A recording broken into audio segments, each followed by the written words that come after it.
तो प्यारे बच्चों, अब हम मूव कर रहे हैं अपने वेरी सेकंड टॉपिक पे, that is gene linkage and crossing over. Gene linkage and crossing over का टॉपिक उतना बड़ा तो नहीं है जितना मेंडल्स लॉ का था, बट इसमें काफी कॉम्प्लिकेशंस हैं और एक एक कॉम्प्लिकेशन को इंशाल्लाह ताला हम स्टेप बाय स्टेप क्लियर करने की कोशिश करेंगे। सबसे पहले कुछ फैक्ट्स हैं, उनको देख लें।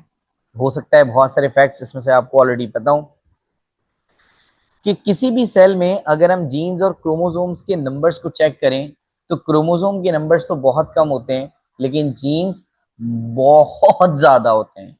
यानी मैं आपसे कहना ये चाहता हूं कि number of genes in a cell is far greater than the number of chromosomes के किसी भी एक सेल के अंदर अगर आप जीन्स की वैल्यूज को देखें तो वो बहुत सारी होती हैं, और अगर क्रोमोसोम को देखें तो वो एक लिमिटेड होते हैं। बहरहाल, और यहां तक के एक एक क्रोमोसोम पर भी बहुत सारे जीन्स हैं, घड़ों जीन्स हैं, घड़ों जीन्स। यानी इस बात को हम ऐसे लिख सकते हैं कि each chromosome has hundreds and thousand genes. तो ये बहुत ही आसान सा कॉन्सेप्ट एक मैंने आपको दिया है, मैं इसको समराइज कर रहा हूं। अगर आप एक सेल के अंदर नंबर ऑफ जीन्स को देखें तो वो बहुत ज्यादा क्वांटिटी में होते हैं as compare to number of chromosome. यानी क्रोमोसोम कम होते हैं लेकिन नंबर ऑफ जीन्स ज्यादा होते हैं। फिर मैंने आपको ये बताया कि एक क्रोमोसोम के अंदर बहुत सारे जीन्स होते हैं। कितने होते हैं? 100 to 1000 जीन्स। इसका मतलब अमाउंट में बहुत डिफरेंस है, बहुत डिफरेंस है। खैर, अच्छा आपको एक बात बताऊं मैं। आपको पता है कि जो मेंडल्स थे, मेंडल क्या कहते थे? मेंडल को पता ही नहीं था कि जीन के जैसा भी कोई नाम होता है। मेंडल को ये बात नहीं पता थी कि जीन के जैसे भी कोई नाम होता है। तो मेंडल्स ने जीन के लिए जो लफ्ज इस्तेमाल किया वो यूज किया फैक्टर्स और एलिमेंट्स। बट जैसे जैसे हमारी अप्रोचेस आगे बढ़ी तो हमें पता लगा कि नहीं, इनको हम एक पर्टिकुलर नाम देंगे। और 1909 के अंदर आई गेस एक साइंटिस्ट आए जिनका नाम था जोहानसन। और फिर जोहानसन ने इसको एक खास नाम दिया, दैट इज जीन। यहां तक बात क्लियर हो गई। फिर उसके बाद हमें पता लगा कि कुछ जीन्स ऐसे भी होते हैं जो एक ही जगह पे रहते हैं और एक साथ पेरेंट से बेबीज में ट्रांसफर हो जाते हैं। तो ऐसे जीन्स को हम क्या बोलें? ऐसे जीन्स को हम बोलते हैं लिंक्ड जीन्स। यानी मैं आपसे कहना ये चाहता हूं कि gene located on a same chromosome, ऐसे जीन्स जो एक ही क्रोमोसोम पर रहते हो और वो एक ही साथ पेरेंट से कहा चले जाएं, बच्चों में चले जाएं, तो उन्हें हम क्या कहते हैं? Linked genes. यानी ये जीन्स तो आपस में जुड़े हुए है ना। That tends to inherited into next generation. तो बेटा ऐसे जीन्स जो एक ही जगह पे रहते हैं और वो एक ही साथ पेरेंट्स से बेबीज में चले जाते हैं तो उन्हें हम कहते हैं लिंक्ड जीन्स। ठीक है, मैं यहाँ पे लिख देता हूँ लिंक्ड जीन्स। फॉर एग्जाम्पल, ये क्रोमोसोम है, मान लें इसके ऊपर एक जीन ये रहा और इसके ऊपर एक जीन ये रहा। तो आपको नहीं लगता है कि दोनों जीन्स बहुत करीब करीब हैं? अगर अगर पेरेंट से बच्चों में ये पहले वाला जीन गया तो क्योंकि दूसरा वाला जीन इसी से जुड़ा हुआ है तो ऑटोमेटिकली ये वाला जीन भी पेरेंट से बच्चों में ट्रांसफर हो जाएगा। तो these genes are called linked genes. इन जीन्स को हम क्या कहेंगे? Linked genes. और इनका ये एक साथ रहना पता है क्या कहलाता है? Gene linkage. इनका एक साथ रहना क्या कहलाता है? Gene linkage. तो जीन लिंकेज की अगर मैं डेफिनेशन लिखूंगा आपके लिए तो सिंपल फॉर्म में से ऐसे लिख सकते हैं, द फिनोमेना, आप प्रोसेस भी लिख सकते हैं, the phenomena of staying together, एक ऐसा प्रोसेस जिसके जरिए एक साथ रहते हैं, स्टेइंग टुगेदर, कौन रहता है, जीन्स रहते हैं, तो more than one gene on same chromosome. तो जो जीन्स एक साथ जा रहे हैं उनको हम कहते हैं लिंक जीन्स, और उनका एक साथ रहना क्या कहलाता है, जीन लिंकेज। अच्छा, अब ऐसा भी हो सकता है कि सेक्स क्रोमोसोम में जो जीन्स हैं वो एक साथ रहते हो, और ऐसा भी हो सकता है कि ऑटोसोम पर जो जीन्स हो वो एक साथ रहते हो। इसका मतलब जो जीन लिंकेज है, ये जीन लिंकेज तो दो तरह की हो सकती है आगे जाके, है ना। एक को हम कह सकते हैं ऑटोसोमल लिंकेज, और एक को हम कह सकते हैं सेक्स लिंकेज। अगर अगर मान लें आप, अगर एक स्टेटमेंट में आपसे कोट करूं, फॉर एग्जाम्पल मैं आपसे कहता हूं कि लिंक जीन्स, जो जीन्स आपस में जुड़े हुए are present on autosomal chromosome, वो कहां पर मौजूद है, ऑटोसोमल क्रोमोसोम पर मौजूद है। तो बताएं इन्हें हम क्या बोलेंगे, आर कॉल्ड, इस लिंकेज को हम क्या बोलें, हम्म, दिस लिंकेज इज कॉल्ड, जल्दी बताइए इस लिंकेज को हम क्या बोलें।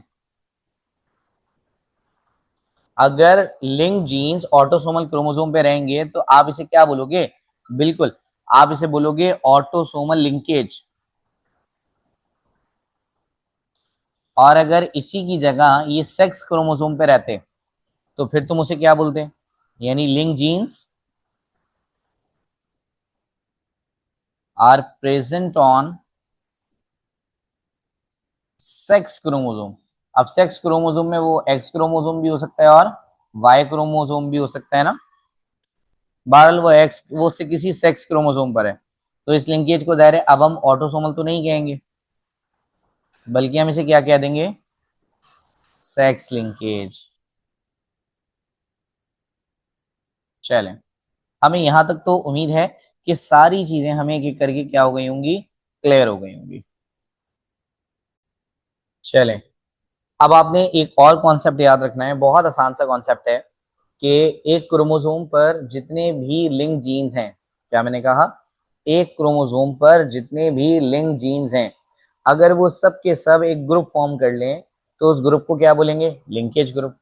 ठीक है, जीन्स को क्या कह रहे थे, लिंक जीन्स, इनके रहने को क्या कह रहे थे, जीन लिंकेज। और जब ये एसोसिएशन बना लेंगे, आपस में एक रिलेशन प्रॉपर बना लेंगे, जैसे आप सब बहन भाई माँ बाप एक जगह पे रहते हैं ना, ठीक है, तो जिससे हम क्या कहते हैं, फैमिली, सही है। इसी तरह से जो बहुत सारे जीन्स हैं, जब वो एक साथ रहेंगे तो वो जो ग्रुप होगा उस ग्रुप को हम क्या बोलेंगे, जीन लिंकेज। ठीक है, देखें, मैं ये कहना चाहता हूँ आपसे कि अगर हम सारे जीन्स की बात करें, अब हम किसी दो जीन की बात नहीं करेंगे बल्कि हम सारे जीन्स की बात करें, यानी all the link genes, all the link genes, जितने भी लिंक जीन्स हैं जो कि एक ही क्रोमोसोम पर नहीं बल्कि अब क्रोमोसोम पेयर पे पाए जा रहे हैं, found on the same homologous pair of chromosomes, यानी जितने भी लिंक जीन्स हैं जो कि एक ही होमोलोगस पेयर ऑफ क्रोमोसोम्स पे रह रहे हैं। ठीक है, जैसे आपको पता है ना कि हमारे पास क्रोमोसोम तो 46 होते हैं, लेकिन हमारे पास क्रोमोसोम के पेयर कितने होते हैं, 23। ऐसा ही है, कितने पेयर्स होते हैं हमारे पास, 23। तो हम अब क्रोमोसोम की बात नहीं कर रहे बल्कि क्रोमोसोम पेयर की बात कर रहे हैं। तो एक क्रोमोसोम के पेयर पे जितने भी लिंक जीन्स हैं जो एक साथ रह रहे हैं, तो इनके जो ग्रुप हैं, इनका जो ग्रुप है, उसके ग्रुप को हम क्या कह रहे हैं, यानी इन सबको जो, मतलब ये सब जो इकट्ठे हो गए, इस ग्रुप को हम क्या कह रहे हैं, इस ग्रुप को हम कहते हैं लिंकेज ग्रुप। ठीक है, अब आपने जो बात याद रखनी है वो ये याद रखनी है कि किसी भी इंडिविजुअल में लिंकेज ग्रुप किसके बराबर होता है, किसके बराबर होता है, नंबर ऑफ क्रोमोसोम पेयर्स के बराबर। तो मैं इस बात को लिख देता हूं, यानी कि नंबर ऑफ लिंकेज ग्रुप्स हमेशा किसके बराबर होंगे, number of pair of chromosomes. अब इसी स्टेटमेंट को देखते हुए अगर मैं आपसे ये कहूं कि ह्यूमंस के अंदर कितने पेयर ऑफ क्रोमोसोम्स होते हैं, बताइए ह्यूमन के अंदर कितने पेयर ऑफ क्रोमोसोम्स होते हैं? 23। अगर हम ह्यूमंस की बात करते हैं तो ह्यूमंस के अंदर 23 पेयर ऑफ क्रोमोसोम्स होते हैं। तो अगर 23 पेयर ऑफ क्रोमोसोम्स होंगे तो लिंकेज ग्रुप्स कितने होंगे? लिंकेज ग्रुप्स भी बोलें 23 होंगे, 23 लिंकेज ग्रुप्स। तो जितने क्रोमोसोम के पेयर होंगे उतने ही ज्यादा लिंकेज ग्रुप होंगे। अब मैं आपको कुछ लिंकेज ग्रुप की एग्जांपल दे रहा हूं, ठीक है? चलें, मैं आपको दो लिंकेज ग्रुप की एग्जांपल देता हूं। फॉर एग्जांपल हमारे पास एक लिंकेज ग्रुप को ले आते हैं, that is chromosome pair 11, pair 11, ठीक है? तो पेयर 11 की अगर मैं आपसे बात करूं तो पेयर 11 के अंदर सिकल सेल एनीमिया, ठीक है? सिकल सेल एनीमिया, सुना है आपने इसके बारे में कभी? सिकल सेल एनीमिया एक बीमारी होती है, इसके जीन्स, अच्छा इसमें क्या होता है कि एनीमिया का मतलब होता है बेसिकली ब्लड की कमी। अब आया है तो मैं थोड़ा सा इसको टच कर लेता हूँ। एनीमिया का मतलब होता है ब्लड की कमी, क्योंकि एन का मतलब होता है नॉट और ईमिया का मतलब होता है ब्लड। इसका मतलब ब्लड नहीं है, तो मीन्स के it's a blood deficiency disorder. और इसमें क्या होता है कि जो रेड ब्लड सेल का शेप होता है वो ऐसा हो जाता है कुछ ग्रांति जैसा। ग्रांति, सिकल, सिकल कहते हैं ग्रांति को, जिससे आप फसलें नहीं काटते, उसको कहते हैं। तो ये एक ऐसी बीमारी होती है जिसमें हम हमारा ब्लड जो है वो मुसलसल खराब हो रहा होता है, तो हमें ब्लड की कमी हो जाती है। खैर कभी आया तो हम इसको डिटेल में डिस्कस करेंगे। बहरहाल सेकंड इज ल्यूकेमिया। ल्यूकेमिया का मतलब होता है वाइट ब्लड सेल का कम हो जाना, और बेसिकली ये एक तरह का कैंसर है, वाइट ब्लड सेल कैंसर। खैर बहरहाल आपने ये सब याद नहीं करना है कि ये सब क्या होते हैं क्या नहीं होते। And the last is albinism. Albinism को जानते हैं आप? आपने देखा होगा कि कोई कोई इंसान बिल्कुल भूरा भूरा जैसा होता है, भूरा भूरा, उसमें पिगमेंट लॉस हो जाते हैं, बिल्कुल भूरा भूरा जैसा होता है, तो वो बीमारी कहलाती है एल्बिनिज्म या एल्बुमिनिज्म। अच्छा, अब ये जो तीनों डिजीज हैं इनकी जो जीन्स हैं, ये तीनों के तीनों जीन्स पता है कहाँ प्रेजेंट है? क्रोमोसोम पेयर नंबर 11 पर। तो ये एक लिंकेज ग्रुप की एग्जांपल है। This linkage group contains sickle cell anaemia genes, leukaemia genes और एल्बिनिज्म जीन्स। यानी हम ऐसा समझते हैं कि अगर किसी को सिकल सेल एनीमिया होगा तो आगे जाके उसे ल्यूकेमिया और एल्बिनिज्म भी हो सकता है, क्योंकि these genes are linked with each other, ठीक है? These genes are linked with each other. इसी तरह से एक एग्जाम्पल मैं आपको और देता हूं कि आपको पता है कि हेयर कलर और आई कलर, हेयर कलर और आई कलर ये भी आपस में लिंक्ड है। और स्पेशली इसमें एक एग्जांपल दे रहा हूं मैं आपको बहुत वैलिड, कि ब्राउन हेयर कलर और ब्लू आई कलर,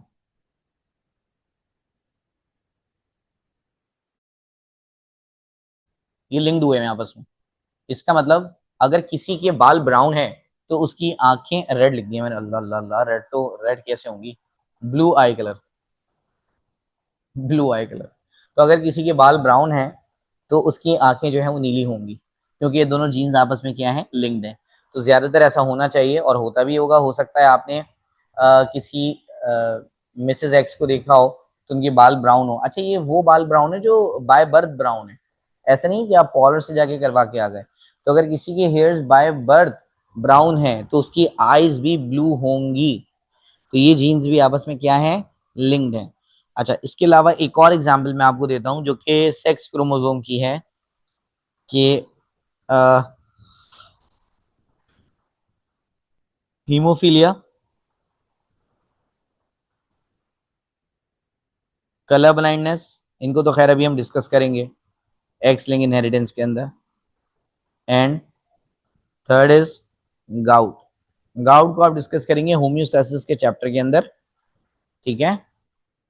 आर्थरा होम्योस्टैसिस के अंदर भी और सपोर्ट एंड मूवमेंट के चैप्टर में भी।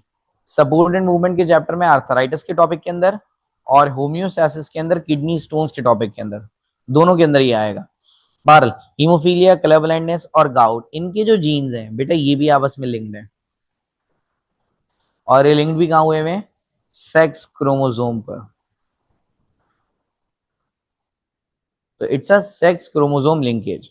ठीक है, तो अगर किसी को हीमोफीलिया, चांसेस हैं कि उसे कलर ब्लाइंडनेस भी हो जाएगी और उसे गाउट भी हो जाएगा। अच्छा देख रहे हैं, एक जीन के साथ साथ दूसरे जीन्स भी ट्रांसफर हो रहे हैं। आप देख रहे हैं एक जीन के साथ साथ दूसरे जीन्स भी ट्रांसफर हो रहे हैं। क्योंकि एक जीन के साथ साथ दूसरे जीन्स भी ट्रांसफर हो रहे हैं, तो भाई इसलिए आपने एक बात याद रखनी है कि इस तरह की इनहेरिटेंस को हम कहते हैं इन ब्लॉक इनहेरिटेंस। क्या कहते हैं? इन ब्लॉक इनहेरिटेंस। इतना मुश्किल नहीं है, मैं लिख देता हूं आपके लिए। This type of inheritance is called in block inheritance। कि एक करेक्टर अगर ट्रांसफर हो तो दूसरा करेक्टर खुद ही ट्रांसफर हो जाए। और अगर इस इन ब्लॉक इनहेरिटेंस को मैं डिफाइन करूंगा आपके लिए, तो आप इसे ऐसे लिख सकते हैं, इनहेरिटेंस, या ऐसे लिख दें चलें, इनहेरिटिंग एवरीथिंग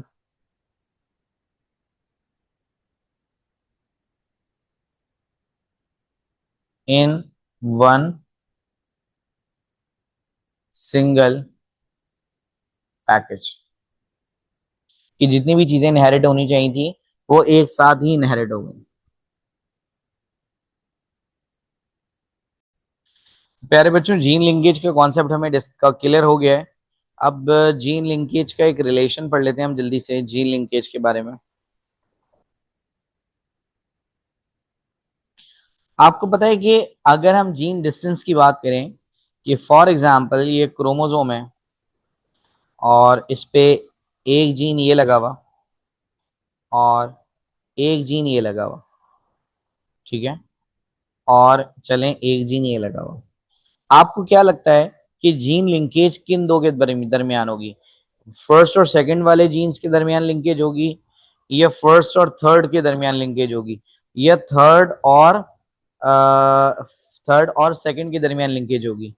तो ऑब्वियसली बात है कि जो लिंकेज होगी वो किसके दरमियान होगी? फर्स्ट और सेकंड के दरमियान होगी। ऐसा ही है। अच्छा, अब हमने यहाँ पर इतनी बात देखी कि हम इतनी बात समझ गए कि जितना ज्यादा जीन डिस्टेंस कम होगा,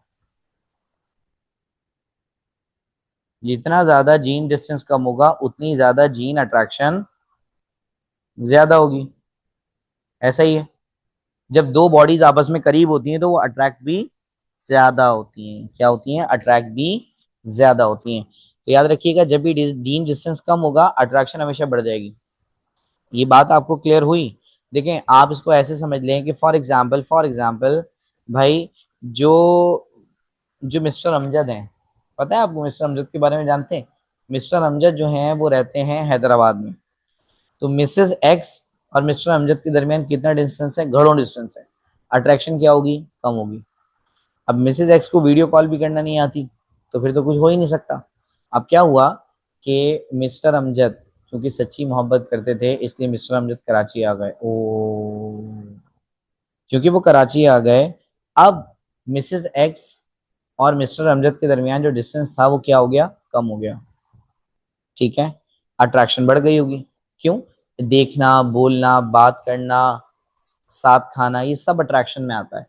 तो हो सकता है इनका कहीं सामना हो जाए, लेकिन जब ये हैदराबाद में रहते थे फिर तो इनसे सामना हो ही नहीं सकता था, है ना भाई? आगे बढ़ते हैं। लेकिन क्योंकि मिस्टर अमजद बहुत मोहब्बत करते थे, इसी वजह से मिसेस एक्स के इलाके में शिफ्ट हो गए, ओ एरिया में शिफ्ट हो गए। अभी एक दूसरे को पहले से ज्यादा देखने लगे, तो आप देख रहे हैं फासला कम होते ही अट्रैक्शन बढ़ रही है। लेकिन मिस्टर अमजद की मोहब्बत अभी भी खत्म नहीं हुई और मिस्टर अमजद उनकी गली में शिफ्ट हो गए। ओ, अभी रोज एक दूसरे को देखा करते हैं, तो तुमने देखा अट्रैक्शन और बढ़ गई। लेकिन मिस्टर अमजद की मोहब्बत अभी भी खत्म नहीं हुई और मिस्टर अमजद मिसेस एक्स के ऊपर वाले फ्लोर पे शिफ्ट हो गए। ओ हो,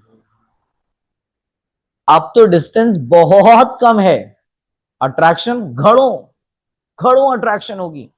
तो ऑब्वियसली ये बात क्लियर है कि जैसे जैसे तुम फासले कम करते रहोगे वैसे वैसे अट्रैक्शन भी बढ़ती रहेगी और उन दोनों के दरमियान एक रिलेशन बन जाएगा और that relation is called linkage.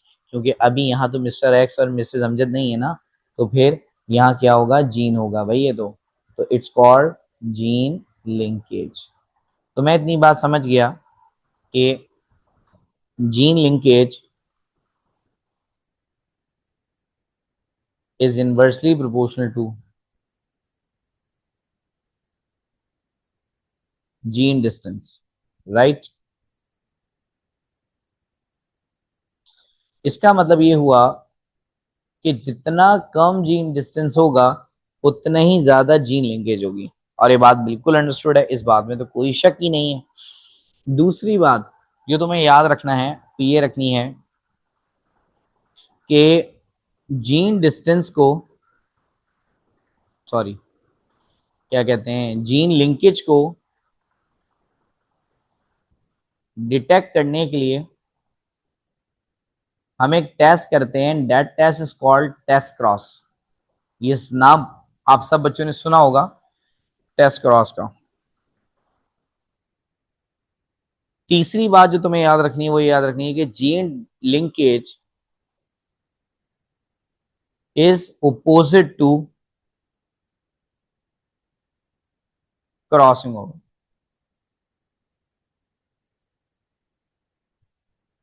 अच्छा, अब जरा क्रॉसिंग ओवर को थोड़ा सा देख लें, हम क्रॉसिंग ओवर को डिफाइन कैसे कर सकते हैं।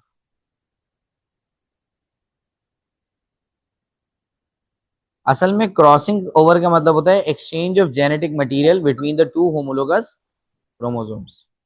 तो इसके मतलब सिंपल है, एक्सचेंज ऑफ जेनेटिक मटेरियल।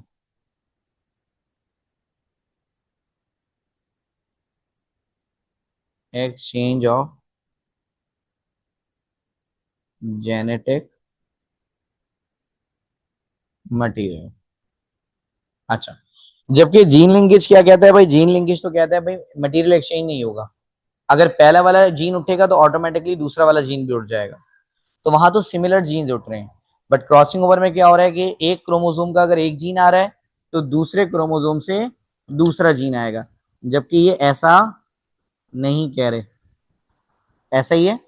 चलें, अब मैं आपको एक डायग्राम से क्लियर करने की कोशिश करता हूं। चलिए मेरे प्यारे बच्चों, इस डायग्राम को अगर आप देखें तो इस डायग्राम के अंदर आपको दो क्रोमोसोम्स दिखाएं और इस क्रोमोसोम के अंदर अगर आप गौर से देखें तो पहले ये दोनों क्रोमोसोम जो हैं वो अलग अलग थे, फिर ये क्रोमोसोम आके मिले, ठीक है। अच्छा, अब याद रखिएगा कि जिस पॉइंट से ये मिलते हैं, देख रहे हैं ये पॉइंट है जिससे ये मिल रहे हैं, तो उस पॉइंट को हम क्या कहते हैं, चियाज्मा। यानी जहां से क्रॉसिंग ओवर होती है उस पॉइंट को हम क्या कहते हैं, चियाज्मा। और क्रॉसिंग ओवर होने के बाद देखिएगा जरा, क्रॉसिंग ओवर होने के बाद क्या हुआ कि देखें, ये ऑरेंज कलर का क्रोमोसोम था लेकिन इसका एक पैर कैसा हो गया बेचारे का, ब्लू। और ये देखें, ये बेचारा ब्लू था लेकिन एक पैर कैसा हो गया, ऑरेंज। तो क्रॉसिंग ओवर का मतलब होता है जेनेटिक मटेरियल को एक्सचेंज कर देना। यानी एक पार्ट अगर एक क्रोमोसोम का उठ के आया है तो दूसरा पार्ट दूसरे क्रोमोसोम का उठ के आ गया। अच्छा देखें, अब यहां से अगर आप गौर से देखें तो यहां से तो ये चेंज नहीं हुआ, तो क्योंकि यहां से ये चेंज नहीं हुआ इसलिए तुम यहां से क्या बोलोगे, नॉन रिकॉम्बिनेंट। रिकॉम्बिनेंट का मतलब होता है दोबारा से, तो नॉन रिकॉम्बिनेंट का मतलब इसमें कोई दोबारा से नहीं बनाया हमने, ये तो बिल्कुल एग्जैक्टली वैसा ही है। लेकिन जहां पर हमने चेंजेस किए हैं, ये इस हिस्से में हमने चेंज किया है, तो ये क्या कहलाएगा, रिकॉम्बिनेंट। रिकॉम्बिनेंट का मतलब दोबारा से बनाया है इसको। ये हिस्सा तो पहले से जैसा था पहले अभी भी वैसा ही है, लेकिन ये वाले हिस्से में हमने क्योंकि चेंजेस किए हैं तो इस हिस्से को हम क्या बोलेंगे, रिकॉम्बिनेंट एरिया। बहरहाल, तो आपको इतनी बात समझ आ गई कि जिस जगह से तुम एक्सचेंज ऑफ मटेरियल करोगे यानी क्रॉसिंग ओवर करोगे उसे तुम क्या बोलोगे, चियाज्मा। यानी पॉइंट ऑफ क्रॉसिंग ओवर, जिस जगह से तुम क्रॉसिंग ओवर करते हो तुम उसे क्या कहते हो, चियाज्मा। चियाज्मा तुम जब बोलोगे जब कोई एक पॉइंट होगा, और अगर एक से ज्यादा पॉइंट होंगे तो इट्स चियास मेटा, फिर तुम उसे क्या बोलते हो, चियास मेटा। यहां तक तो तुम्हें बात समझ आ गई। अब एग्जामिनर तुमसे ये पूछ सकता है कि क्रॉसिंग ओवर होती किसमें, crossing over takes place in which of the following process. चलें, अब बताइए जरा, क्रॉसिंग ओवर कहाँ होती है, माइटोसिस में होती है, म्योसिस में होती है, या फिर ए माइटोसिस में होती है। क्रॉसिंग ओवर कहाँ होती है, माइटोसिस में, म्योसिस में, या फिर ए माइटोसिस में। तो बेटा आंसर याद रखिएगा कि क्रॉसिंग ओवर हमेशा कहां पर होगी, म्योसिस के अंदर होगी।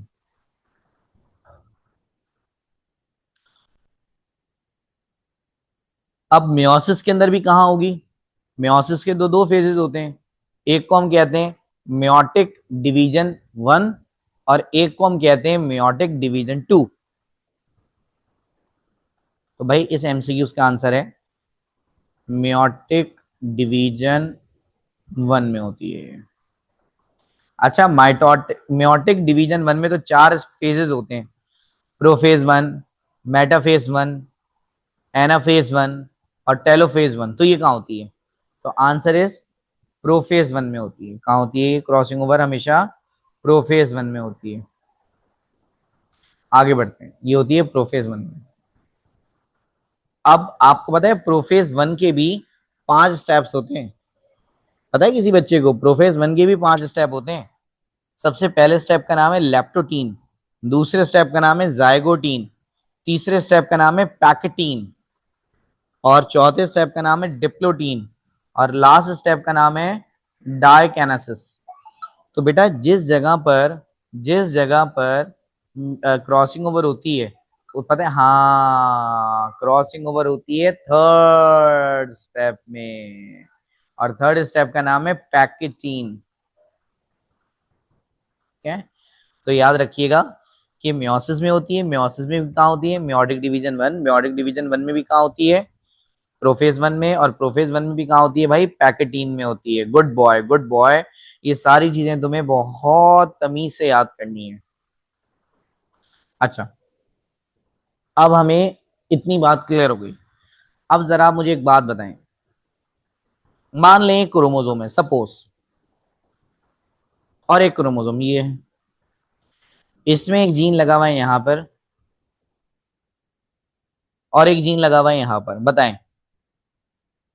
इसी तरह से इसमें एक जीन लगा हुआ है यहां पर, और एक जीन लगा हुआ है यहाँ पे। अब आप बताओ क्रॉसिंग ओवर हो सकती है, नहीं क्रॉसिंग ओवर नहीं हो सकती। क्यों नहीं हो सकती क्रॉसिंग ओवर, बेटा कैसे होगी क्रॉसिंग ओवर, इसलिए नहीं हो सकती क्योंकि इन दोनों के दरमियान जो जीन का डिस्टेंस है वो बहुत कम है।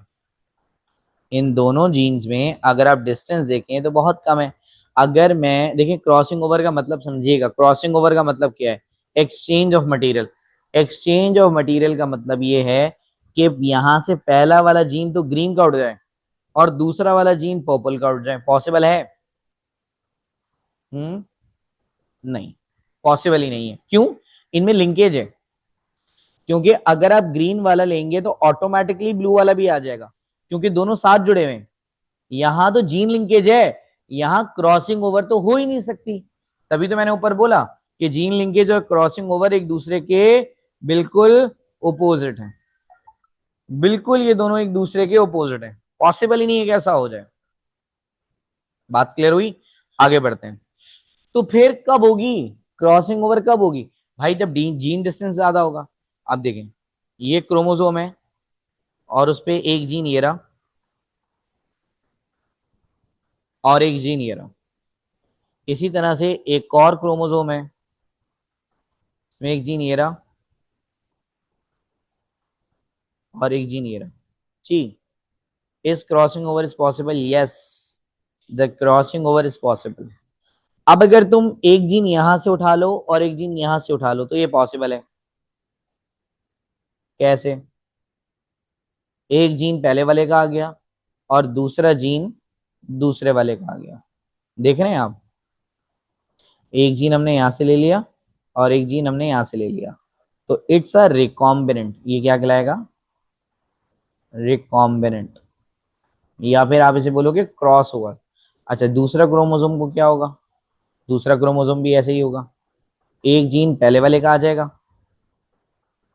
और एक जीन दूसरे वाले का आ जाएगा। तो यस, तो हमें इतनी बात पता होनी चाहिए कि जब भी जीन के दरमियान डिस्टेंस होगा तभी क्रॉसिंग ओवर पॉसिबल है, वरना क्रॉसिंग ओवर पॉसिबल नहीं है।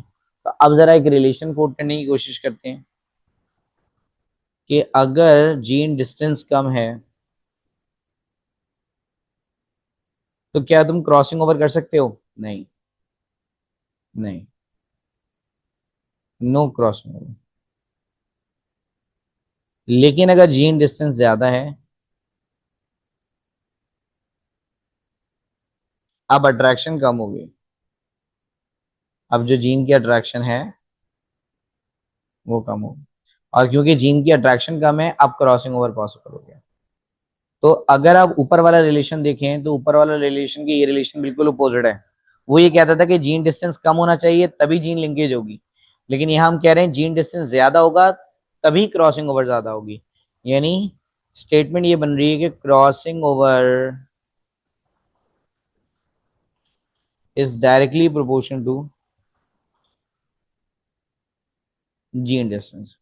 यानी अगर जीन डिस्टेंस ज्यादा तो क्रॉसिंग ओवर भी ज्यादा। अच्छा, अब थोड़ा सा जीन लिंकेज और क्रॉसिंग ओवर के डिफरेंस को चेक करते हैं। ठीक है, तो अगर मैं आपसे जीन लिंकेज और क्रॉसिंग ओवर की बात करूं, अगर मैं आपसे जीन लिंकेज और क्रॉसिंग ओवर की बात करूं, तो एक तरफ हम ले लेते हैं जीन लिंकेज और इसकी तरफ दूसरी तरफ हम ले लेते हैं क्रॉसिंग ओवर। ठीक है, चलें। तो जीन लिंकेज का मतलब क्या है? जीन लिंकेज का मतलब है कीपिंग जीन्स टुगेदर। जीन्स को एक साथ रहने देना जीन लिंकेज कहलाती है। जबकि क्रॉसिंग ओवर का मतलब क्या है? Separation of jeans.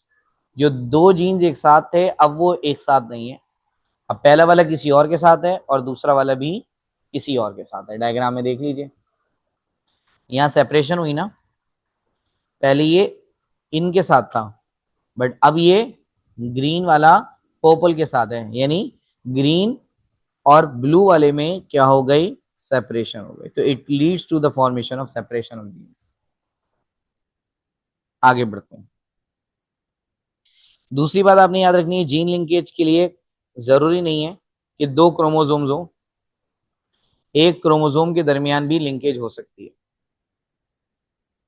लेकिन क्रॉसिंग ओवर तो हमेशा कितने क्रोमोसोम्स में होगी? हमेशा दो क्रोमोसोम्स में होगी। ठीक है, और ये होती है हमेशा दो नॉन सिस्टर क्रोमोटिड्स। नॉन सिस्टर क्रोमोटिड्स का मतलब क्या है बेटा? कि एक पार्ट किसी और क्रोमोसोम का होगा तो दूसरा पार्ट किसी और क्रोमोसोम का होगा। इसको नॉन सिस्टर याद रखिएगा। देखें,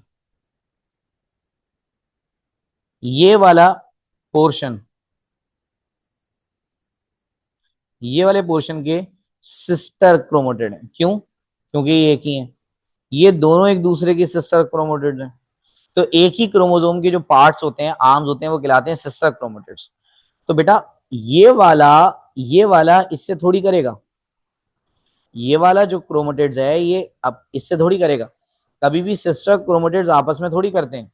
इसी तरह से ये और ये दोनों आपस में थोड़ी करेंगे, बल्कि क्या होगा कि एक का एक हिस्सा और दूसरे का दूसरा हिस्सा ये आपस में करेंगे। तो दीज आर नॉन सिस्टर क्रोमोटिड्स। ठीक है, ये दोनों ब्लू वाले एक दूसरे के सिस्टर क्रोमोटिड्स हैं, ये दोनों ऑरेंज वाले एक दूसरे के सिस्टर क्रोमोटिड्स हैं। बट यहाँ कौन करेगा? ना तो ऑरेंज वाले से करेगा, ना ब्लू वाला ब्लू वाले से करेगा। मतलब सिस्टर एक दूसरे से नहीं कर रहे, ये वाला इससे करेगा। तो दीज आर नॉन सिस्टर क्रोमोटिड्स।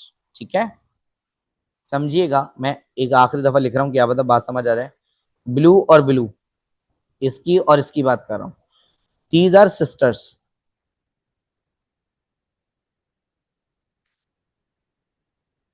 इसी तरह से ऑरेंज वाले पे आ जाए।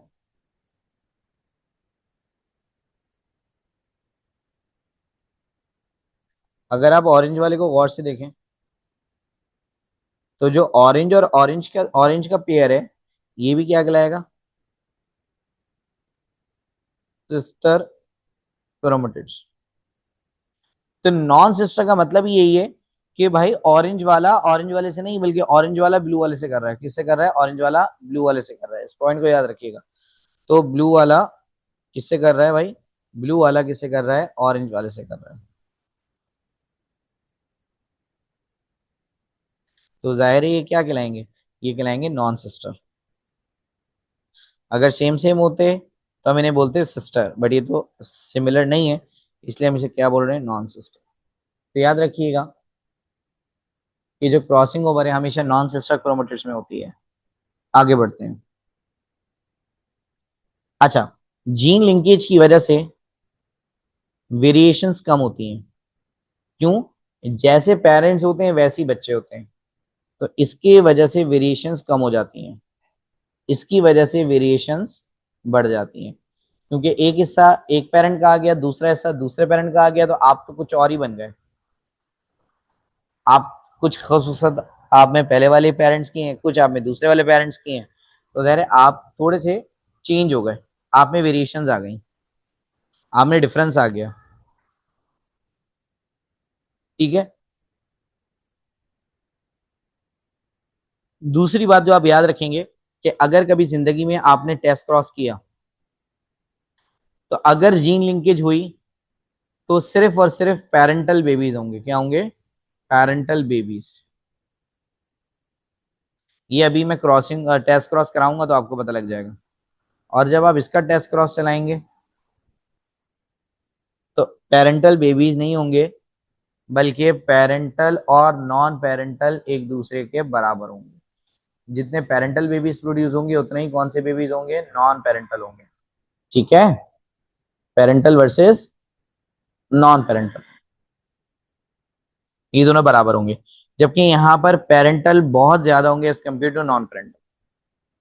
तो ये वो आखिरी वाला जो पॉइंट है थोड़ा कंफ्यूजिंग पॉइंट है, आई नो, बट अभी आप टेस्ट क्रॉस का टॉपिक पढ़ेंगे तो ये बात आपको बहुत अच्छे से क्या हो जाएगी? क्लियर हो जाएगी। अब जीन लिंकेज के बारे में कुछ पॉइंट्स हम और पढ़ रहे हैं, और जल्दी से हम उसको कवर करने की कोशिश करते हैं। देखिएगा जरा गौर से। प्यारे बच्चों, एक साइंटिस्ट थे जिन साइंटिस्ट का नाम था एल्फ्रेड स्टोरटूवेंट। बहुत ही सड़ा हुआ नाम रखा है, मैं क्या बोल सकता हूँ बताएं? स्टोरटूवेंट। इन्होंने क्या किया? इन्होंने जेनेटिक मैप या लिंकेज मैप को डिस्कवर किया। इन्होंने जेनेटिक मैप, जिसे हम लिंकेज मैप भी कह सकते हैं, इसको डिस्कवर किया। अच्छा, जेनेटिक मैप हो या लिंकेज मैप हो, इसका काम क्या है? जेनेटिक मैप हो या लिंकेज मैप हो, इसका काम है ये है कि ये बताना कि एक क्रोमोसोम पर कहाँ कहाँ पर जो जीन्स हैं वो आपस में क्या हुए हैं? लिंक हुए हैं। ठीक है। बट उसको पता लग करने से पहले हमें ये पता होना चाहिए कि कहाँ कहाँ पर जीन्स मौजूद हैं एक क्रोमोसोम के। तो उन्होंने कई सारा काम किया, यानी क्रोमोसोम की बेसिकली लोकेशन पे काम किया। और इनके पॉइंट्स, अगर आप जेनेटिक मैप या लिंकेज मैप को बनाना चाहते हैं तो आपको इनके 4 पॉइंट्स को फॉलो करना पड़ेगा। नंबर 1, सबसे पहले आपने देखना पड़ेगा कि क्रोमोसोम पर जीन्स कहाँ कहाँ है, यानी process of locating genes on chromosome. जब आपको ये पता लग जाए एक क्रोमोसोम पर जीन्स कहाँ कहाँ पर हैं, तभी आप उनके दरमियान का डिस्टेंस क्या कर सकते हो? निकाल सकते हो। तो फिर आप एस्टिमेट कर लो उनका distance. Estimate distance between genes. आगे बढ़ते हैं। फिर आप क्या करो? एग्जैक्ट एग्जैक्ट उनकी पोजीशन को डिटरमाइन करो।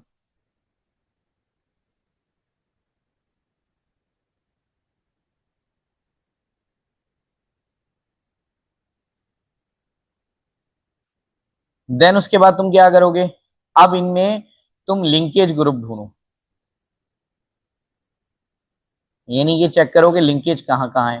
तो जब ये तुम्हें पूरी बात पता लग जाएगी तो तुम कहोगे हाँ तुम्हारा जो जेनेटिक मैप है वो क्या हो गया, वो क्रिएट हो गया। तो जेनेटिक मैप को क्रिएट करने के हमारे पास कितने स्टेप्स हैं? जेनेटिक मैप को हमारे पास क्रिएट करने के 4 स्टेप्स हैं। सबसे पहले ये ढूंढें कि क्रोमोसोम पर जीन्स कहाँ कहाँ हैं। फिर उसके बाद ये देखें कि जीन्स के दरमियान डिस्टेंस कितना है।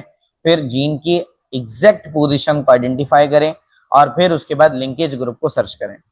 तो जब आप ये चारों काम कर लेंगे तो आपके पास बेसिकली जेनेटिक मैप क्या हो जाएगा, फॉर्म हो जाएगा। अच्छा, यहां तक तो हमने एक बात कर ली। अब उसके बाद तुम्हें ये याद रखना है कि जो हम इतनी देर से कह रहे थे ना, distance between the genes, distance between the genes, तो अब इसका साइंटिफिक नेम याद रखना है। बेटा जीन्स के दरमियान जो डिस्टेंस होता है उस डिस्टेंस को हम क्या कहते हैं, मैप यूनिट्स। क्या कहते हैं, मैप यूनिट्स। तो जेनेटिक मैप के अंदर जीन्स के दरमियान जो डिस्टेंस होगा उसे तुम क्या बोलोगे, जेनेटिक मैप्स। अच्छा, इस जेनेटिक मैप्स के अंदर जो डिस्टेंस है जीन्स के दरमियान, जिसे हम मैप यूनिट्स कह रहे हैं, और उन मैप यूनिट्स की जो रिप्रेजेंटेशन है वो हम किससे करते हैं, तो हम करते हैं रिप्रेजेंटेशन सीएम से, दैट इज सेंटी मॉर्गन। यानी इसकी जो यूनिट है वो सेंटी मॉर्गन है। जैसे फोर्स को हम यूनिट में एक्सप्रेस करते हैं, इसको ऐसे कह लें रिप्रेजेंटेशन, अगर आपको मुश्किल हो रहा है तो आप इसे ऐसे कह लें, एक्सप्रेस करना। तो बेटा जिस तरह से हम फोर्स को किस में एक्सप्रेस करते हैं, न्यूटन में, वर्क को किस तरह से एक्सप्रेस करते हैं, जूल में, इसी तरह से यूनिट मैप्स क्या होता है, distance between the genes, genes के दरमियान जो डिस्टेंस है उसे यूनिट मैप कहते हैं। यानी आप समझ लें कि ये एक जीन है और ये एक जीन है, इसके दरमियान ये जो डिस्टेंस है, इस डिस्टेंस को तुम क्या बोलोगे, मैप यूनिट्स। और इन मैप यूनिट्स की जो यूनिट है वो क्या होती है, वो होती है सेंटी मॉर्गन। क्योंकि इस पे सारा का सारा काम मॉर्गन का भी है। जीन लिंकेज के बारे में मॉर्गन ने बहुत काम किया था ड्रॉसोवेला के थ्रू। ठीक है। अच्छा, अब सुनिएगा जरा। अगर तुम ये निकालना, ये बात मालूम करना चाहते हो कि क्रॉसिंग ओवर कितने परसेंट हुई या कितने परसेंट नहीं हुई, तो बेटा क्रॉसिंग ओवर की परसेंटेज निकालने के लिए एक फॉर्मूला होता है, और क्रॉसिंग ओवर की जो परसेंटेज है उसको हम कहते हैं रिकॉम्बिनेशन फ्रीक्वेंसी। क्या कहते हैं, रिकॉम्बिनेशन फ्रीक्वेंसी। ये रिकॉम्बिनेशन फ्रीक्वेंसी तुम्हें ये बताती है कि how much crossing over takes place, कितनी क्रॉसिंग ओवर हुई है। तो क्रॉसिंग ओवर को मालूम करने के लिए हम किसका सहारा लेते हैं, रिकॉम्बिनेशन फ्रीक्वेंसी का। और रिकॉम्बिनेशन फ्रीक्वेंसी का जो फॉर्मूला होता है वो होता है sum of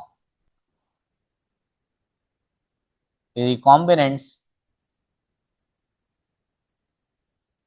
divided by sum of all recombinants. यानी ऊपर आपने सिर्फ क्या कहते हैं, ऊपर आपने सिर्फ रिकॉम्बिनेंट्स रखने हैं और नीचे आपने क्या रखने हैं, ऑल कॉम्बिनेशन रखने हैं, चाहे वो रिकॉम्बिनेंट है चाहे वो रिकॉम्बिनेंट्स नहीं है। और फिर उसे मल्टीप्लाई कर देंगे 100 से तो आपका आंसर आ जाएगा। आगे बढ़ते हैं। अब आपने एक और बात बहुत खास याद रखनी है, जो रिकॉम्बिनेशन फ्रीक्वेंसी होगी वही मैप यूनिट्स भी होंगी। फॉर एग्जाम्पल, फॉर एग्जाम्पल तुम दो जीन्स की रिकॉम्बिनेशन फ्रीक्वेंसी को चेक कर रहे हो। वो तो ऐसा लग रहा है कि तुम फिजिक्स ज्यादा पढ़ रहे हो एज कम्पेयर टू बियोलॉजी। अगर तुम्हारे पास दो जीन्स की फ्रिक्वेंसी आती है, रिकॉम्बिनेशन फ्रिक्वेंसी आती है 1%, तो तुम बोलोगे भाई जो मैप यूनिट की वैल्यू है वो भी 1 है। यानी जो distance between the two genes है वो सिर्फ 1 के बराबर है। अगर तुम्हारे पास रिकॉम्बिनेशन फ्रिक्वेंसी 18 आएगी, 18 आएगी, तो तुम्हारे पास डिस्टेंस बिटवीन द जीन्स भी 18 यूनिट्स का है। सही है। अच्छा, अब एक न्यूमेरिकल अगर हम कर लें तो मतलब मजा आ जाए। न्यूमेरिकल बहुत जरूरी है, तो एक न्यूमेरिकल को समझने की कोशिश करते हैं। मैं न्यूमेरिकल पहले आपके लिए लिख दूं, फिर उसके बाद हम इसको सॉल्व करते हैं। चलिए बच्चों, इस क्वेश्चन को जरा देखिएगा। इसमें लिखा हुआ है कैलकुलेट द रिकॉम्बिनेशन फ्रिक्वेंसी, और हमें पता है कि रिकॉम्बिनेशन फ्रिक्वेंसी का जो फॉर्मूला होता है वो क्या होता है, रिकॉम्बिनेशन फ्रिक्वेंसी बराबर होती है, ऊपर हम रखते हैं रिकॉम्बिनेंट और नीचे हम रखते हैं ऑल, और उसे मल्टीप्लाई कर देते हैं किससे, 100 से।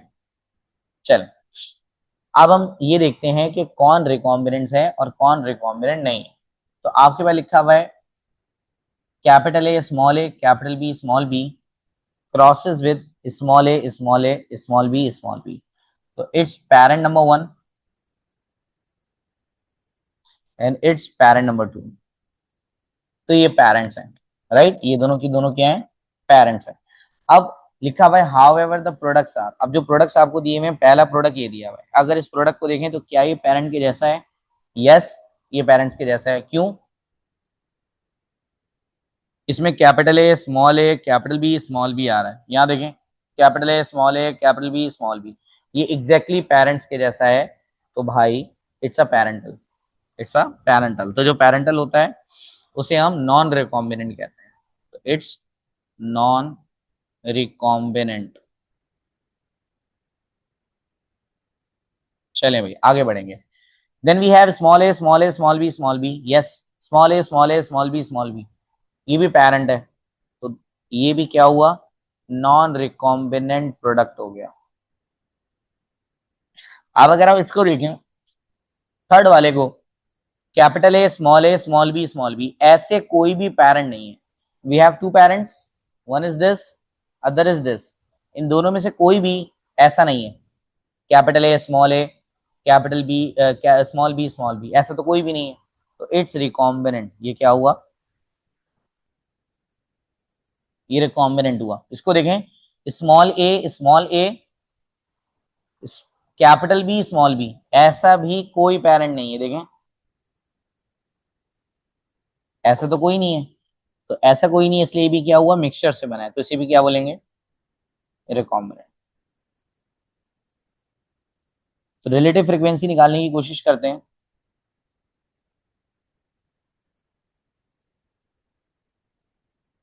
अच्छा, तो रिकॉम्बिनेंट्स कितने बेटा, 10 और 10, तो कितने हो गए, 20।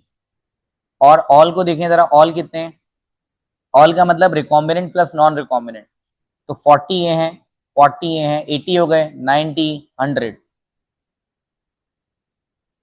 100 से 100 कैंसिल, और रिलेटिव फ्रीक्वेंसी कितनी आ रही है, 20, आंसर इज 20%। और अगर इसी सवाल में वो तुमसे ये पूछता कि लिंकेज कितने परसेंट होगी,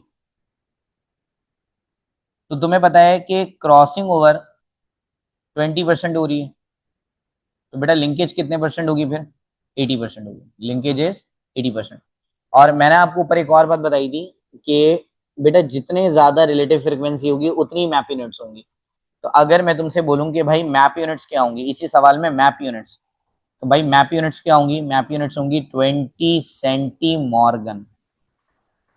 तो जो भी रिकॉम्बिनेंट फ्रिक्वेंसी का आंसर आएगा वो ही मैप यूनिट का आंसर है। और अगर आप उसे 100 में से माइनस कर दें तो वो लिंकेज की परसेंटेज भी आपको दे सकता है। प्यारे बच्चों, अब हम जीन लिंकेज और क्रॉसिंग ओवर का आखिरी हिस्सा पढ़ रहे हैं, date is test cross.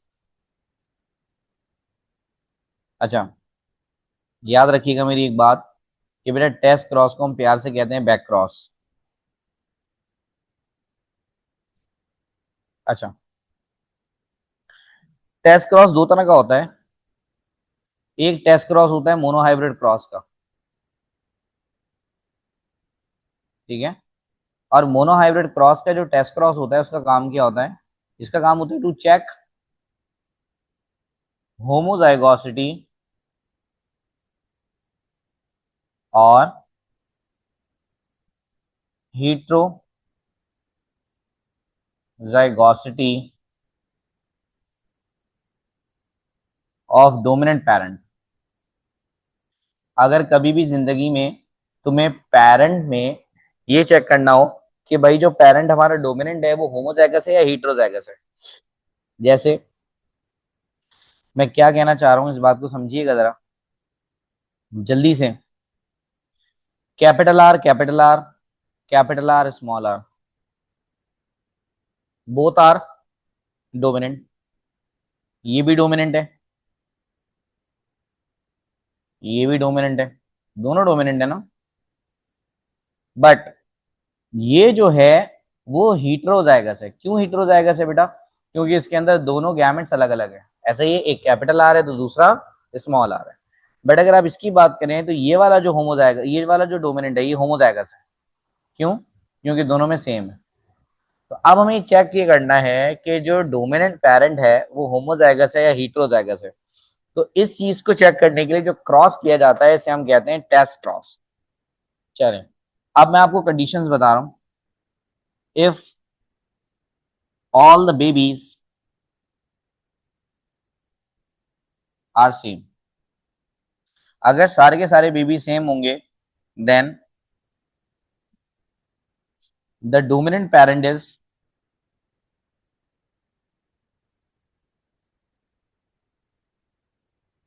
Homozygous.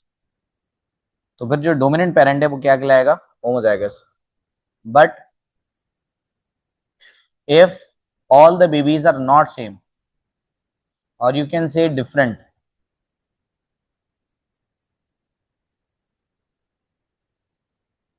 then the dominant parent is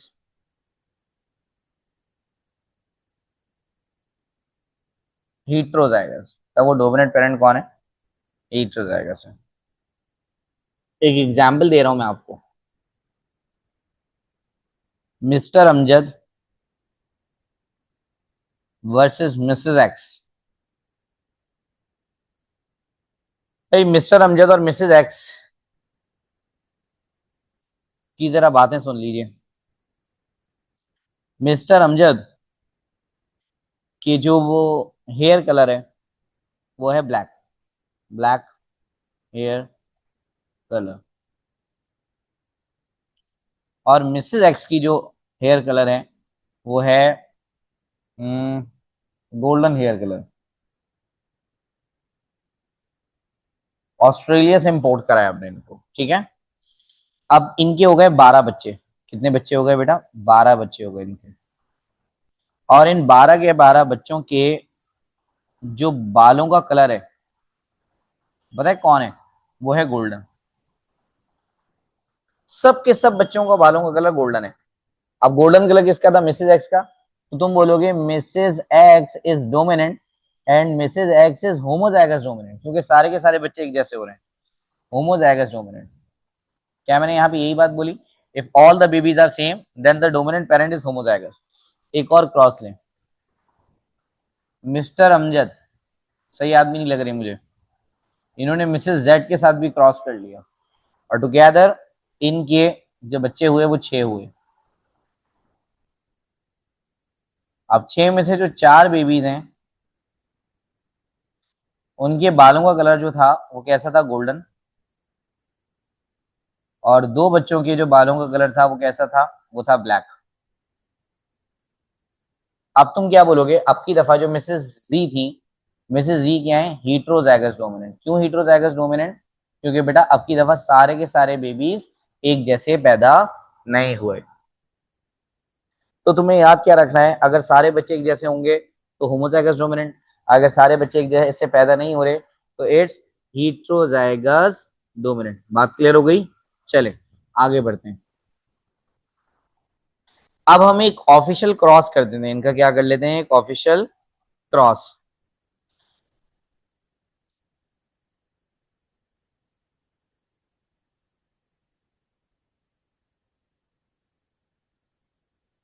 अच्छा, अब मान ले मैं टॉल ले रहा हूं डोमिनेंट, होमोजाइगस डोमिनेंट, और डिवॉर्फ क्या है? रेसेसिव होता है।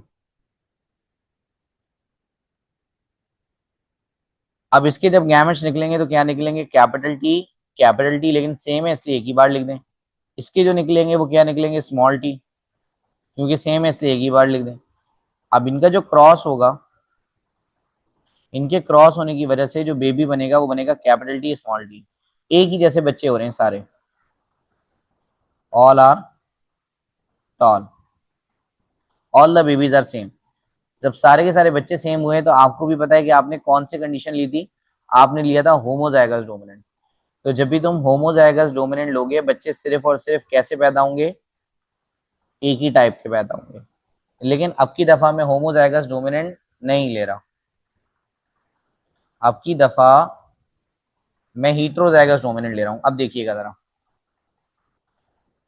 अभी भी टॉल है, अभी भी डॉर्फ पर रिएक्शन करा रहे हैं, बट अब मैं टॉल ले रहा हूँ हीट्रोजाइगस। हीट्रोजाइगस का मतलब एक डोमिनेंट है और इसमें एक रेसेसिव है। डिवॉर्फ पे आ जाए, स्मॉल टी। बेटा इसके जो गैमेट्स निकलेंगे वो कौन निकलेंगे, एक कैपिटल टी निकलेगा, एक स्मॉल टी निकलेगा। इस पर आ जाए, इसके जो निकलेंगे वो कौन निकलेंगे, स्मॉल टी।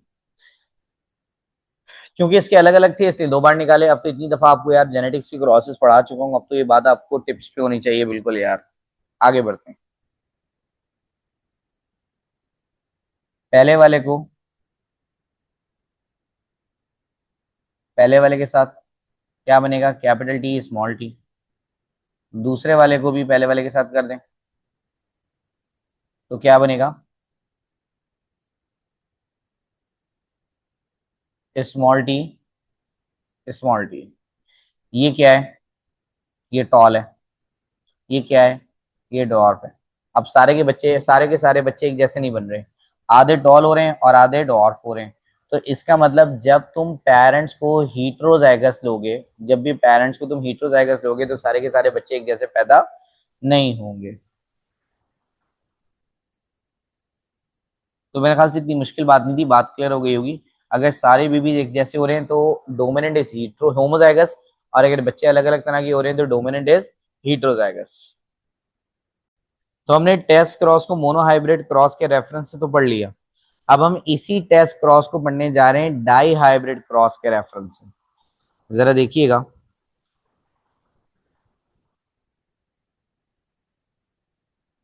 अब मोनोहाइब्रिड क्रॉस का जो टेस्ट क्रॉस था वो हम क्यों परफॉर्म करते हैं, वो हम इसलिए परफॉर्म करते हैं मुन्ने, क्योंकि हम ये जान सकें कि डोमिनेंट होमोजाइगस है या हीट्रोजाइगस डोमिनेंट है।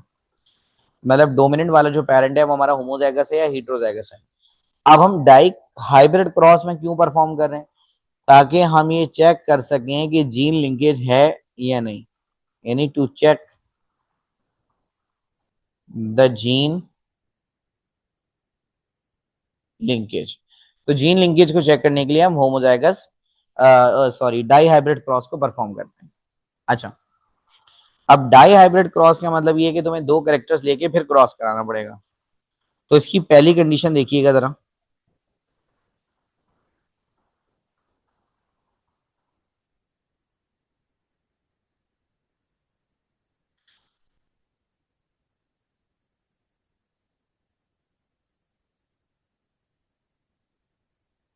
If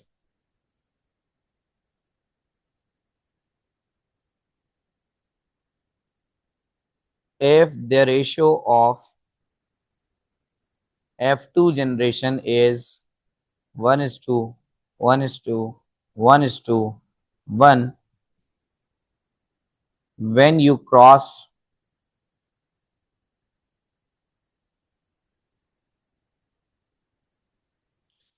a recessive parent with a baby, then there is no gene linkage.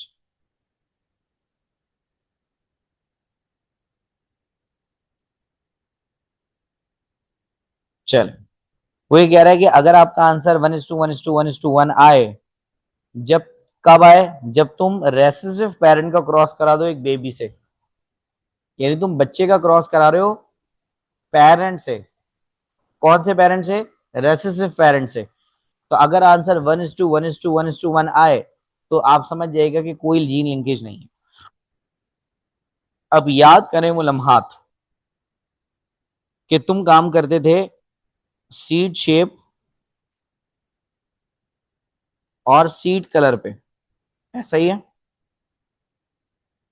अब इसमें तुमने दो पेरेंट लिए थे, एक तुमने लिया था येलो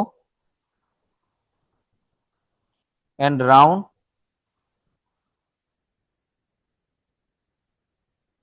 सीडेड प्लांट, और इसका तुमने किया था क्रॉस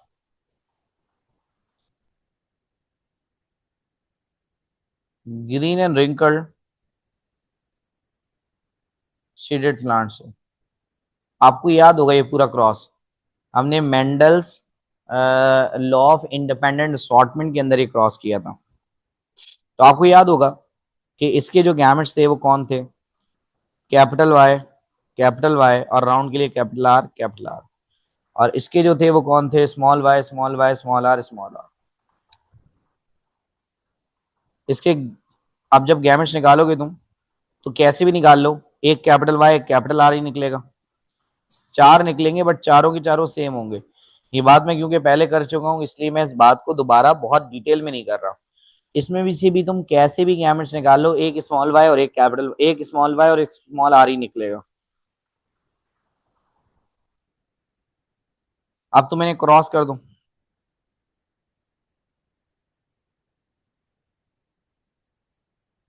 तो जब तुम इन्हें क्रॉस करोगे तो क्या फॉर्म हो रहा है, capital Y small Y capital R small R. ये कौन है, ये बेबी है, ऐसा ही है। अब जरा कंडीशन पढ़ो कि when you cross a recessive parent with a baby, तुम बेबी का क्रॉस किससे कर रहे हो, रेसेसिव पेरेंट से। तो बेबी कौन है, बेबी ये रहा। और रेसेसिव पेरेंट कौन है, रेसेसिव पेरेंट ये रहा।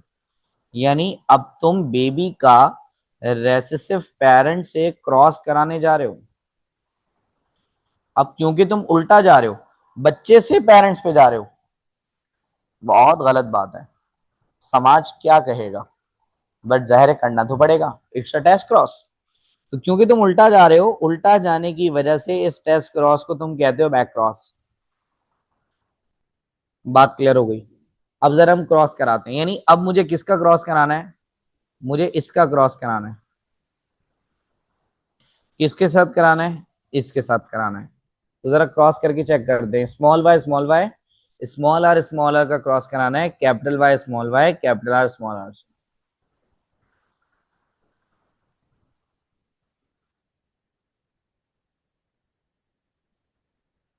ऐसे ही है बच्चों। पहला वाला जो है इट्स अ बेबी, ये कौन है, इट्स अ बेबी। एंड ये कौन है, it's a recessive, it's a recessive parent. चले भाई गैमेट्स निकालने की बारी आ गई। जब तुम इसके गैमेट्स निकालोगे तो कैसे निकलेंगे, पहला वाई पहला R capital Y capital R, फिर पहला वाई दूसरा R capital Y small R, फिर तीसरा देखें, स्मॉल दूसरा वाई दूसरा आर नहीं, पहला दूसरा वाई पहला आर, तो स्मॉल वाई कैपिटल आर। और इसी तरह से दूसरा वाई और दूसरा R small Y small R. इसके तो ये चार तरह के गैमेट्स निकल गए। इसके जो गैमेट्स निकलेंगे बेटा वो एक ही जैसे निकलेंगे, कोई सा भी वाई ले लो कोई सा भी आर ले लो, स्मॉल वाई स्मॉल आर ही आएगा, ऐसा ही है। अब इनका क्रॉस कर देते हैं, पहले को पहले से। तो जो बेबी फॉर्म होगा वो कौन होगा, capital Y capital small Y capital R small R. ये हो गया पहला बेबी। जरा दूसरे बेबी पे चलें।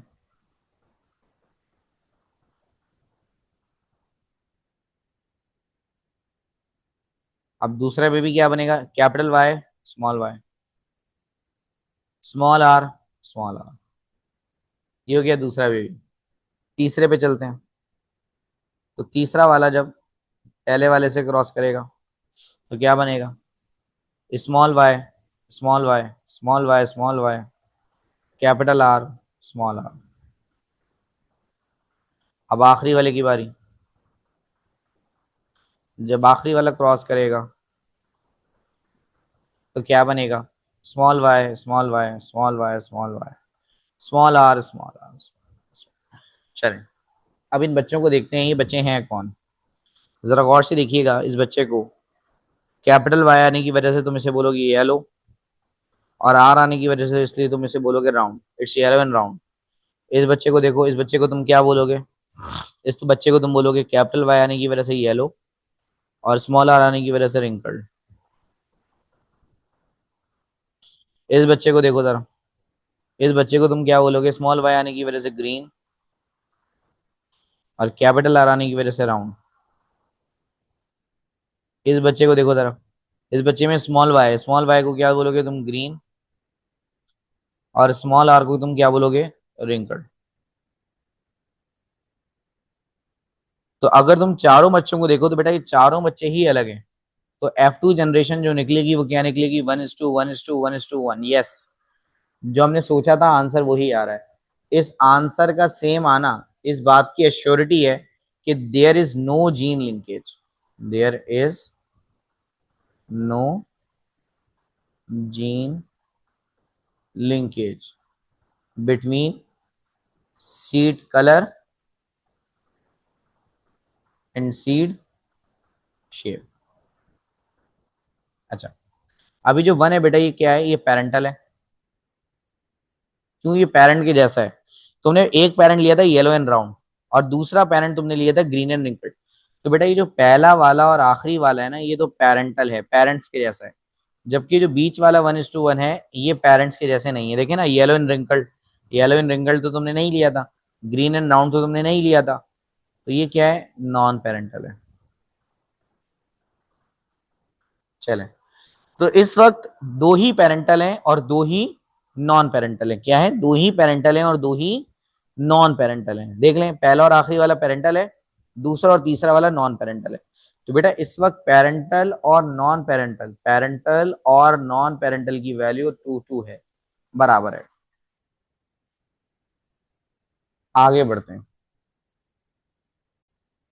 चले मेरे बच्चों, कंडीशन नंबर 2 पर आइए। कंडीशन नंबर 2 क्या है?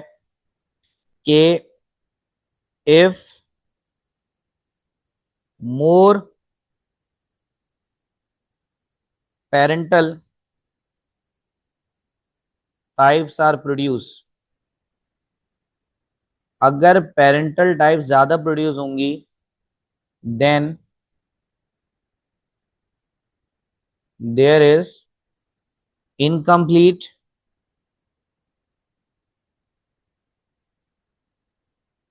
और पार्शल जीन लिंकेज। तो फिर जो जीन लिंकेज होगी वो से हम कहेंगे इनकम्प्लीट और पार्शल जीन लिंकेज। देखिएगा जरा, आपको पता है आंसर कितना आ रहा था? 1:1:1:1।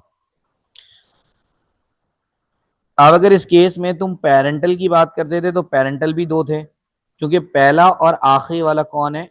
ये दोनों पेरेंटल हैं, राइट। और अगर दूसरे और तीसरे की बात करें तो ये नॉन पेरेंटल हैं। तो पेरेंटल भी दो थे, और नॉन पेरेंटल जो थे वो भी कितने थे? दो थे। अब वो क्या कह रहा है तुमसे कि if more parental types of produce, तो जो पेरेंटल है वो बढ़ जाएंगे, पेरेंटल दो से ज्यादा हो जाएंगे। अच्छा, अब दो से ज्यादा होने का मतलब क्या होगा कि पेरेंटल अगर पहले दो थे तो अब पेरेंटल कम से कम तीन हो जाएंगे, और नॉन पेरेंटल कितने रह जाएंगे? एक रह जाएगा। तो अब जो तुम्हारे पास रेशियो आएगी वो कैसी होगी? इनमें से कोई एक जो है वो पेरेंटल बन जाएगा। 2:1:1। ये कौन है? ये पेरेंटल है, इट्स अ डोमिनेंट पेरेंटल। ये कौन है? ये नॉन पेरेंटल है। ये कौन है? ये रेसेसिव पेरेंटल है, बट है तो पेरेंटल ना। तो आप देखें तो तीन पेरेंटल हैं और एक नॉन पेरेंटल है। तो अगर कंडीशन ऐसी आती है तो फिर तुम इसे बोलते हो इनकम्प्लीट और पार्शियल जीन लिंकेज। और कंडीशन नंबर 3 देखो जरा, कंडीशन नंबर 3 क्या कहती है?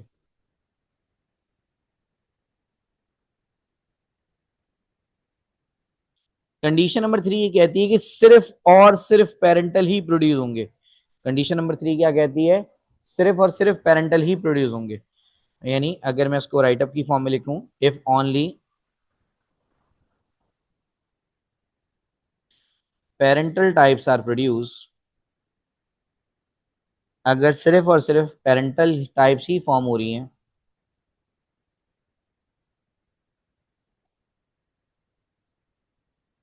देन देयर इज कंप्लीट और लाइट लिंकेज, इसे हम कहते हैं कंप्लीट या फिर लाइट लिंकेज। जैसे मैं आपको बताता हूं, आंसर आना चाहिए था 1:1:1:1। अब इनमें से पहला और आखिरी वाला कौन है? इनमें से पहला और आखिरी वाला पेरेंटल है, और दूसरा और तीसरा कौन है? नॉन पेरेंटल है। यानी पेरेंटल भी दो हैं और नॉन पेरेंटल भी दो हैं। बट अब की दफा उसने क्या कहा कि बेटा तुम्हारे पास तो सिर्फ और सिर्फ पेरेंटल ही प्रोड्यूस होने चाहिए, नॉन पेरेंटल तो होने ही नहीं चाहिए। तब क्या होगा कि ये दोनों के दोनों पेरेंटल का हिस्सा बन जाएंगे। तो अब ये जो रेशियो आएगी वो आएगी 3:1। यानी ये दूसरा वाला भी पेरेंटल की तरह हो गया और तीसरा वाला भी पेरेंटल की तरह हो गया। तो 3:1 रेशियो आएगी। इस केस में पेरेंटल कितने हुए? 4। और नॉन पेरेंटल कितने हुए?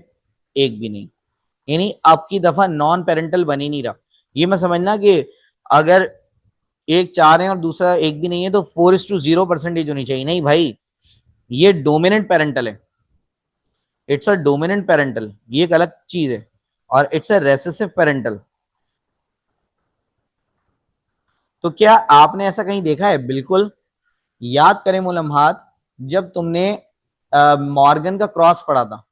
तो मॉर्गन के क्रॉस में मैंने तुम्हें ये बात बताई थी कि 3 बच्चे हो रहे हैं डोमिनेंट पेरेंट्स की तरह और एक बच्चा हो रहा है रेसेसिव पेरेंट्स की तरह। कोई भी बच्चा ऐसा नहीं है, कोई भी बच्चा ऐसा नहीं है जो कि रिकॉम्बिनेशन से बन रहा हो। यानी हमने एक लिया था long wing and broad abdomen और एक लिया था vestigial wing and narrow abdomen. तो बच्चे दोनों एग्जैक्टली इन्हीं के जैसे हो रहे थे। ऐसा नहीं हुआ था कि कोई भी बच्चा long wing and narrow abdomen हो जाए या vestigial wings and broad abdomen हो जाए, ऐसा नहीं हो रहा था। बच्चे एग्जैक्टली अपने पेरेंट्स की तरह हो रहे थे। ठीक है, तो मॉर्गन एक्सपेरिमेंट में आपने देखा तो था। तो हम ये बात कोट कर देते हैं कि there is complete gene linkage between wing size and abdomen shape of Drosophila. यहां पर हमारे पास gene linkage, crossing over, finally test cross, हर तरह से टॉपिक एंड हो गया। बहुत बहुत मुबारक हो, टॉपिक नंबर 2 हमारा क्लियर हो गया।